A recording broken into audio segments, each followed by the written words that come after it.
মেয়েদের জীবন।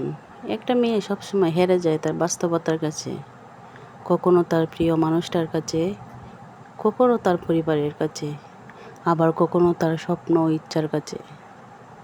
মেয়েরা চাইলেও তাদের ইচ্ছে মতো চলতে পারে না, তাদের ছোট ছোট ইচ্ছাগুলো পূরণ করতে পারে না, তাদের ভালোবাসা ও মমতা দিয়ে কাউকে খুশি করতে।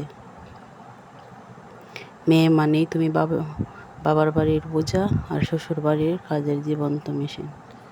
সারা জীবন কাটিয়ে দিতে হবে, মানিয়ে নিতে হবে, অবহেলা, লাঞ্ছনা, অপমান নিয়ে বেঁচে থাকতে হবে মেয়েদেরকে নিজের মতো করে বোঝার মতো কেউ থাকে না। আসলে মেয়েদেরকে সবাই নিজের সুবিধা মতো ব্যবহার করে যায়। মেয়েরা যার কথা মতো চলতে পারে তার কাছে সে অনেক ভালো।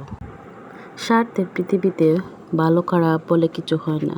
তুমি যার মন রাখতে পারবে তার কাছে তুমি ভালো, আর যার মন রাখতে পারবে না তার কাছে তুমি খারাপ। কিছু আক্ষেপ থাকে একেবারেই ব্যক্তিগত, সেগুলো কাউকে বলা যায় না, বোঝানোও যায় না, কারণ সেই আক্ষেপগুলো শুধু শব্দ নয়, সেগুলো রক্তে মাংসের ভেতরে জমে থাকা অদৃশ্য ক্ষত, নিঃশব্দ কান্না আর হাহাকার।